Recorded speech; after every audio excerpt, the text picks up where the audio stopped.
José, buenos días. Antonio, Darío, Ricardo. ¿Falta alguien más?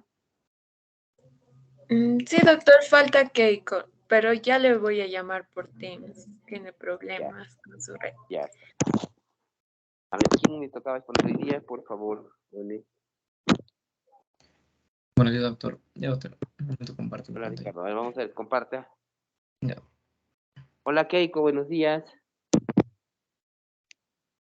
Keiko. Bueno, no Sí, doctor, buenas tardes. Hola, buenas tardes. Ya, muy bien. Muy bien, Ricardo Luis, empieza. Ya. Buenos días, doctor. Buenos días, compañeros. Vamos a hablar en este caso de lo que es la fiebre reumática. Vamos a empezar primero sobre algunas generalidades y poco a poco vamos a ir desglosando, ¿no? ¿Qué es la fiebre reumática? Es un proceso inflamatorio. Se le denomina un proceso inflamatorio secuelar. ¿Por qué? Porque es secundario a una infección previa. A una infección previa, ¿por qué? Por el estreptococo piógeno, ¿no? El estreptococo beta hemolítico del grupo A, el que lo denominan el EGA. Esta fiebre reumática se va a presentar de 2 a 4 semanas post-infección de esta. ¿Y a qué sistemas, qué órganos va a afectar? Lo que es a nivel del corazón, las articulaciones, sistema nervioso central, pues el cerebro, vasos sanguíneos y tejido subcutáneo, ¿no? ¿Cuál es el principal o donde hay mayor agresión o lo que tendría mayor repercusión? Es a nivel cardíaco, ¿no? A nivel del corazón. ¿Cuál es la epidemiología? La fiebre reumática se considera una enfermedad de menores, de niños menores, porque la incidencia es ahí, ¿no? En la edad de 5 a 15 años. Y principalmente se da en países de bajos recursos, ¿no? ¿Cuál es la etiología? Como ya lo mencionamos, va a ser por una infección previa, ¿no? Del Streptococcus beta hemolítico del grupo A, el cual va, netamente hablando de enfermedad, sería de una amigdalitis aguda o una faringitis, ¿no? La denominada faringoamigdalitis también. Sin embargo, ese Streptococcus piógenes del grupo A puede causar también lo que es infecciones de la piel. Sin embargo, cuando hay infecciones de la piel, estas no llegan a lo que es un ámbito cardíaco, sino se complican a nivel renal, causando una glomerulonefritis. ¿Cuál es la fisiopatología? Como les mencioné al inicio, empezamos de una amigdalitis o una faringitis. En este caso, cuando ya estamos desarrollando esto, nuestro sistema de defensa va a actuar. Es decir, va a haber tanto lo que es una respuesta a nivel humoral como es a nivel celular, ¿no? A nivel humoral, ¿qué va a pasar? Vamos a crear lo que son los anticuerpos. A nivel celular, lo que son los linfocitos T, también van a actuar. ¿Frente a qué? Frente a este antígeno, que es la proteína M streptocócica, ¿no?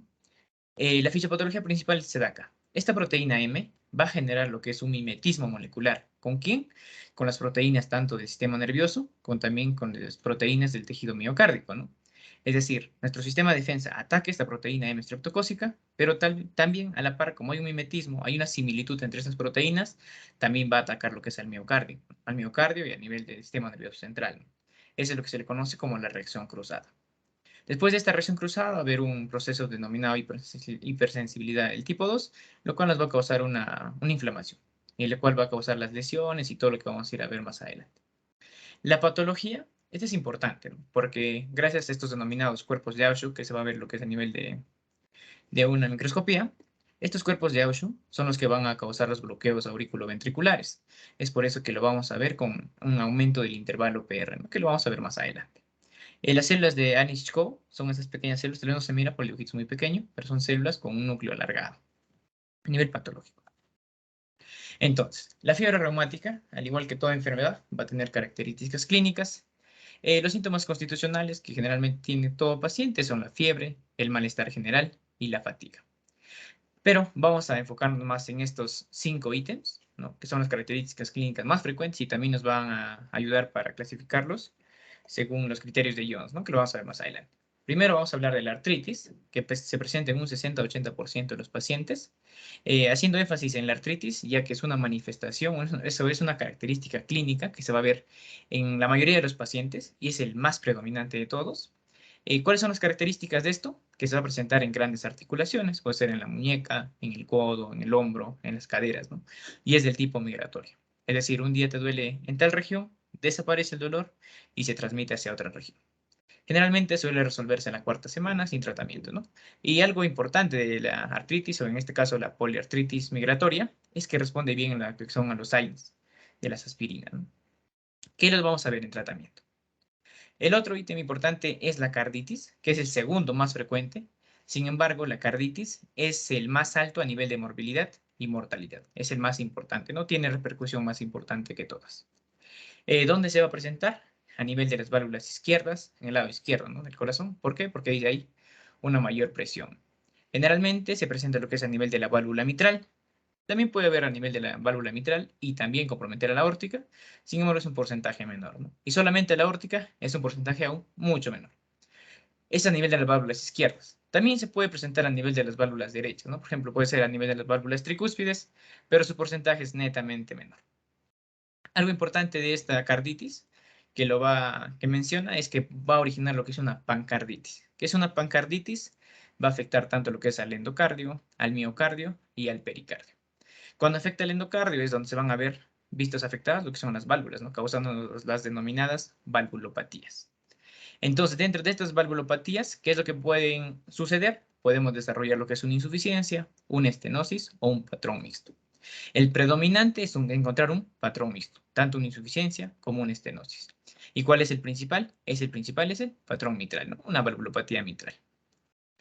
Otra manifestación clínica es la corea de Sydenham. También se presenta en un bajo porcentaje de los pacientes. Y lo más importante es esto, el tiempo de presentación. La corea de Sydenham se presenta de 1 a 6 meses. Es decir, es un tiempo de larga data, ¿no? Es una enfermedad, una patología crónica, por decirlo así. Algo más, en la guía australiana, que es el 2020, es la última guía de fiebre reumática, lo menciona, incluso puede desarrollarse hasta los 8 meses. ¿De qué se caracteriza lo que es la corea de Sydenham? Que tiene movimientos involuntarios, irregulares y no repetitivos. ¿Tanto de qué? Son de las extremidades, de la cara, del cuello y la cabeza, ¿no? ¿Qué más también vamos a poder observar en esta corea de Sydenham? Es que va a haber trastornos del habla. Es decir, los niños, en este caso, no van a poder terminar, ¿no?, de decir una palabra o una frase, ¿no? Es decir, están hablando y se les entrecorta. ¿Qué más? Pasamos al eritema marginado. Como les mencioné, estos dos últimos se presentan en baja probabilidad, sin embargo son muy importantes porque se consideran criterios mayores, que lo vamos a ver en la siguiente diapositiva.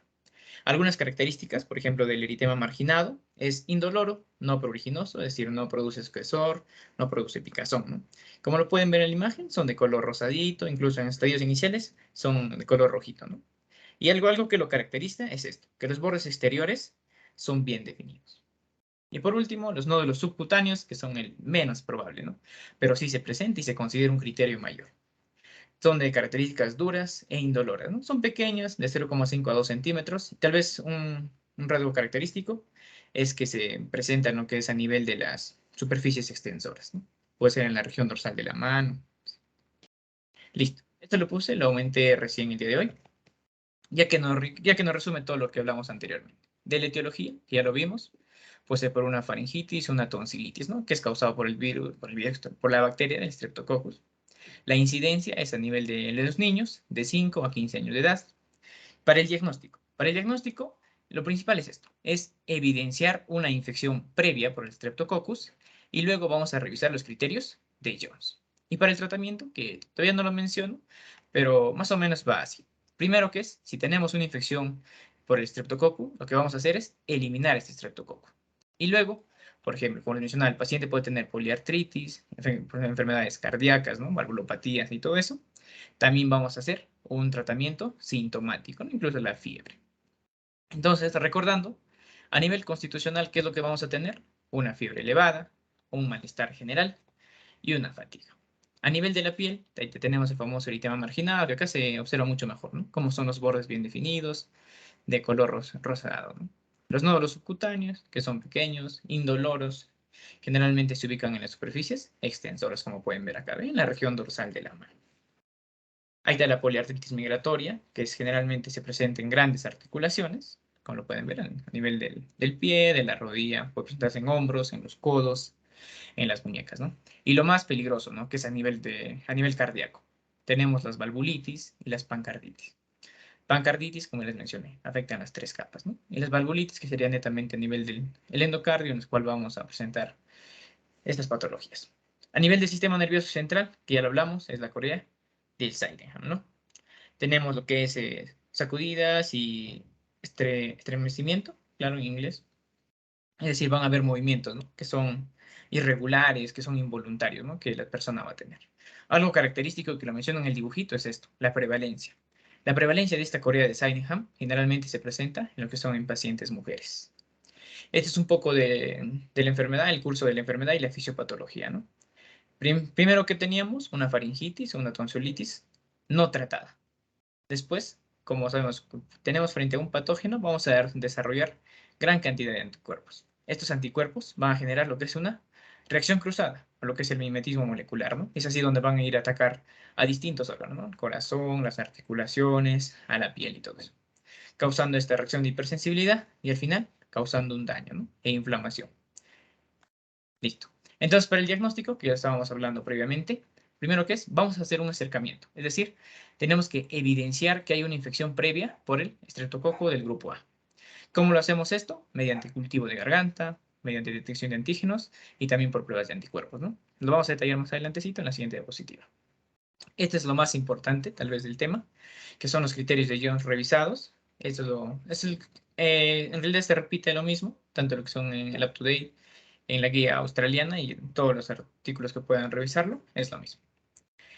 Primero nos vamos a ir a los criterios mayores antes de hablar de esto, del principal, ¿no? Que es un diagnóstico de fiebre reumática aguda inicial, de una fiebre reumática aguda recurrente. Dentro de los criterios mayores, y ya los mencioné, ¿no? Dentro de manifestaciones clínicas, eso. La carditis, la artritis, la corea, el eritema marginado y los nódulos subcutáneos. Sin embargo, en esto va a haber una pequeña diferencia. ¿En qué? En base a esto. Cuando hablamos de poblaciones de bajo riesgo y poblaciones de riesgo moderado y riesgo alto. ¿Qué nos quiere decir esto? Cuando hablamos de poblaciones de riesgo moderado y alto, es decir, son regiones donde el índice de la fiebre reumática son elevadas, ¿no? Entonces, para hablar, ahora sí empezamos por cada criterio. La carditis puede ser del tipo clínica y subclínica. Clínica, es decir, el paciente le realiza la exploración física y se encuentra sobre un tipo de soplo, ¿no? Y subclínica, es decir, no lo podemos detectar mediante examen clínico, sin embargo, ¿cómo lo detectamos? Mediante ecocardiografía o el EKG, ¿no? Incluso también mencionaban lo que se le puede realizar una radiografía de tórax, ¿no? Pero generalmente no es tan usada. A nivel de la artritis, que ya le hablamos, la poliartritis migratoria, ¿no? La coria, el eritema marginado y los nódulos subcutáneos. Entonces, estos criterios son criterios mayores. Ahora nos vamos a las poblaciones de riesgo moderado y alto. A nivel de carditis es lo mismo. Este es lo más importante. A nivel de artritis. Cuando estamos en una población donde el índice de fiebre reumática es demasiado elevado, no solamente vamos a considerar una poliartritis, sino vamos a considerar también lo que es la monoartritis. ¿Y qué más? La poliartralgia.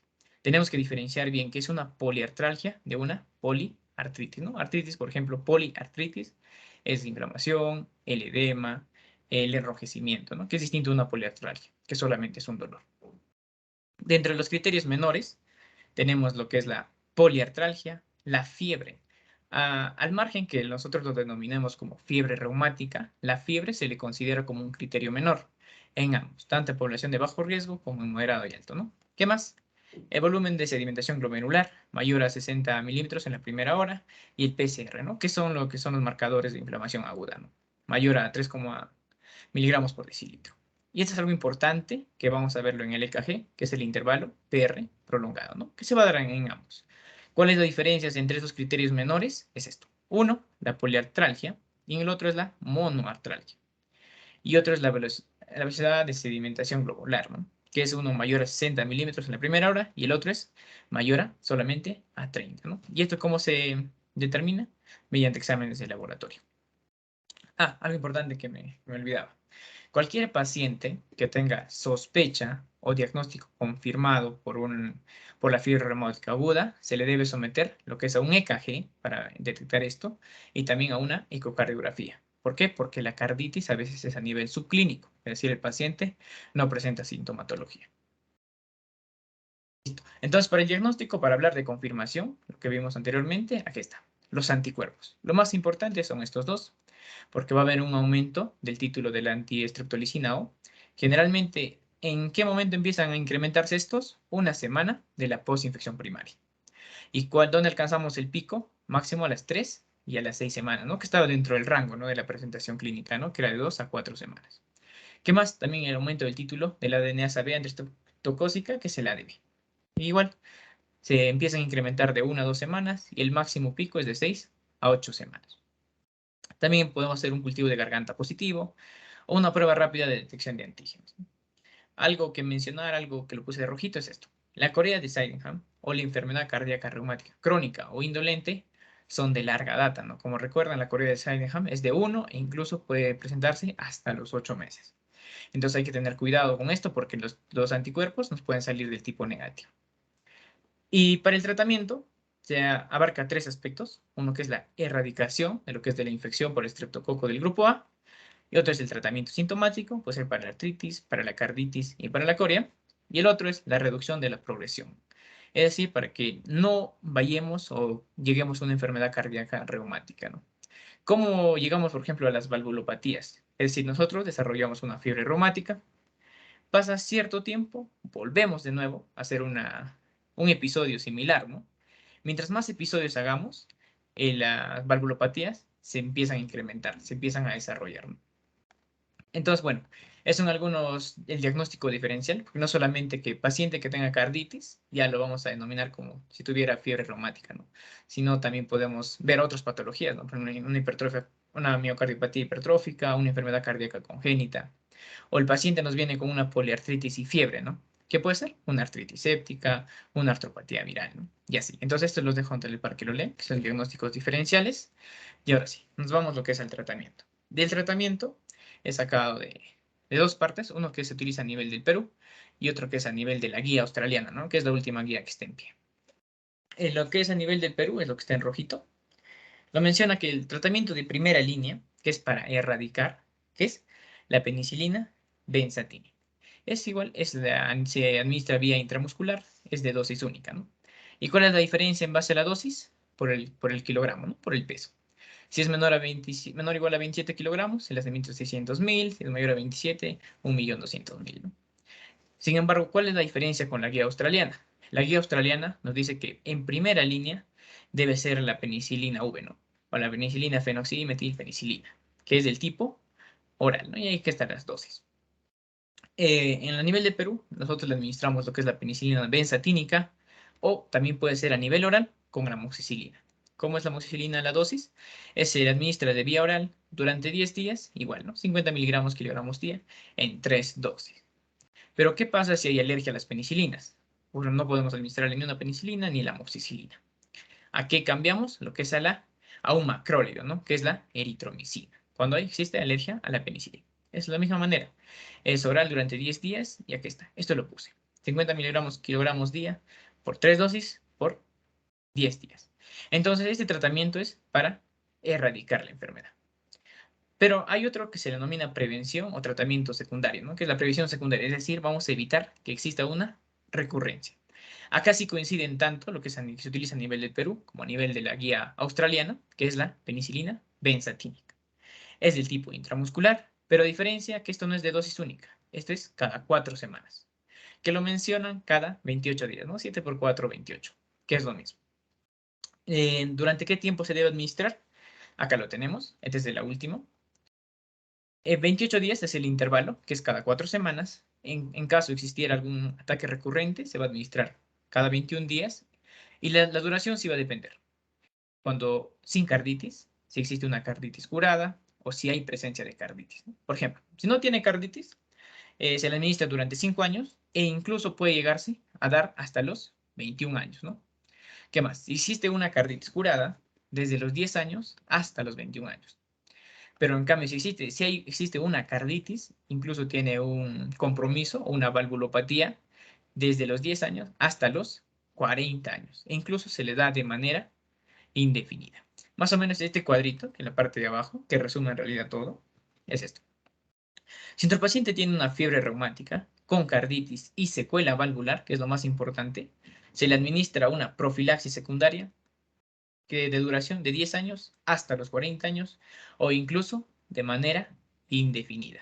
En pacientes que han tenido una cirugía para reparación, ¿no?, de una valvulopatía, se le administra de manera indefinida. Si el paciente tiene fiebre reumática y solamente presenta carditis, es de 10 años hasta los 21 años.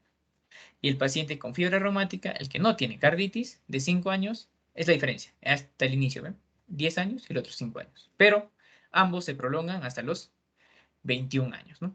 Esto es lo mismo que esto. ¿Qué más? Ahora nos vamos a lo que es el tratamiento sintomático. El paciente puede tener artralgia y artritis. Según las guías y lo que menciona, ¿cuál es el más usado actualmente? Es la aspirina, ¿no? Que se le da a dosis altas, de 80 a 100 miligramos días, de 3 a 4 dosis diarias durante 4 semanas. Y último, en el que todavía aún no existe evidencia confiable, pero sí, ya se están realizando estudios, incluso hay buenos resultados, es el uso del naproxeno. Y otro que son los corticoides, como la prednisona, ¿no? 2 miligramos kilogramos día durante 3 a 4 semanas. Sin embargo, antes de suspender o que termine el tratamiento de la prednisona, debemos, una semana antes de cortar, ¿no? De retirar el tratamiento, debemos seguir administrando aspirina. Para la carditis, igual, se utiliza corticoides. Estas son exclusividades. Por ejemplo, si existe daño valvular, vamos a administrar lo que es un YECA. Cuando en una radiografía, por ejemplo, podemos ver que estamos desarrollando lo que es un edema pulmonar secundario, lo que es una insuficiencia mitral, vamos a utilizar lo que es el nitroprusiato de sodio, ¿no?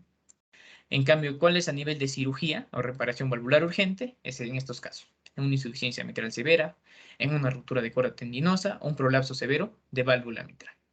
Y como ya les mencioné, cualquier paciente que haya sido sometido a cirugía debe realizar una profilaxis secundaria y de manera indefinida, ¿no? La coria de Sydenham, que lo vimos como una manifestación clínica, generalmente se resuelve a los 6 meses, ¿no? Y tal vez incluso en casos severos se les puede administrar, ¿no? Que es una carbazepina o un valproato sódico. Y la última indicación, el tercer pasito que decía, es la reducción de la progresión a la enfermedad reumática. Menos episodios es mejor. Entonces, ¿qué se le debería administrar? Porque aún no tiene evidencia significativa, ¿no? A nivel de los estudios, es un tratamiento antiinflamatorio, ¿no? Pero ese tratamiento antiinflamatorio, por decir a nivel teórico, funcionaría, ¿no? A nivel fisiopatológico. Pero aún todavía no existe evidencia. Doctor, eso sería todo. Muy bien, amigo. Entonces, yo lo que te pediría es lo siguiente, a todo el grupo. Cuando ustedes hablan de fiebre reumática aguda, ya no existe mucho, pero lo que sí tenemos bastante es las secuelas. Nosotros seguimos siendo un país del tercer mundo y tenemos bastante secuelas de fiebre reumática, más básicamente por problemas valvulares.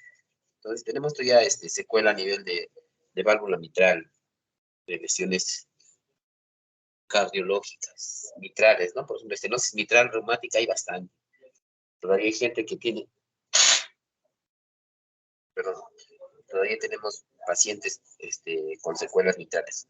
Es importante que sepan los cambios de la fiebre reumática, la profilaxis con penicilina, pero básicamente en fiebre reumática recuerden ustedes de que ya casi no hay, ¿no?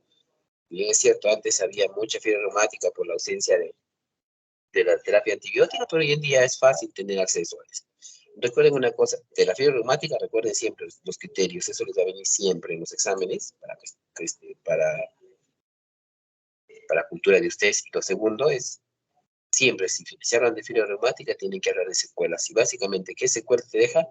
Lesiones a nivel de válvula mitral, básicamente eso. Y la lesión de válvula mitral puede ser estenosis o insuficiencia, básicamente estenosis, y de las estenosis usualmente está asociada a fibrilación auricular. Muy bien, yo creo que tu colega ha sido bien sucinto y bien práctico en esto, y yo creo que ahí, hasta ahí lo dejamos. Si tuvieran alguna pregunta, jóvenes.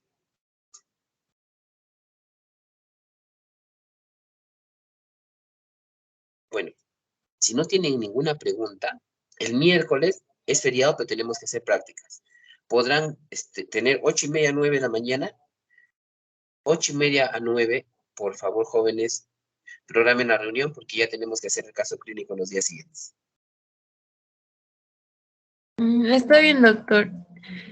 Tenía bien. una pregunta acerca de los Dímela. artículos que nos envió. Eh, ¿Cuántos por día vamos a presentar?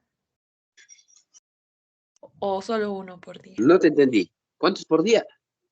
Sí, doctor, es que nos mandó unos artículos. Ah, no, es que para- ustedes no van a exponer el artículo, me tienen que enviar su PPT. Ah, ya, doctor, ya le O entendí. sea, el artículo, si nos alcanza tiempo, los ponen, pero Básicamente quiero el PPT, leer cómo ustedes presentan un artículo y cómo, cómo lo califican y cómo interpretan y cuáles son las conclusiones y la opinión que tienen ustedes. Sí, A doctor. cada uno yo a su WhatsApp les voy a enviar qué es lo que están interpretando de los artículos, ¿ya? Ah, ya podrían venir esta semana, si pueden venir mañana 2 para precisar las actividades de las prácticas. Si mañana pueden venir 2, pónganse de acuerdo. Mañana vienen 2 alumnos. Ya, doctor, yo sorteo y le aviso. Ya, ustedes vean. Ya, el miércoles es feriado, no hay problema, pero el jueves pueden venir hasta el viernes también, ¿ah? Esta semana estoy, y el jueves tengo, consulta. Entonces, la consulta vamos a empezar a 7 de la mañana, entonces tiene que estar temprano para que me ayuden a hacer los electros, a tomar la presión, todas esas cosas, ¿ya? El día jueves. Ahí van a aprender bastante dosificación de fármacos.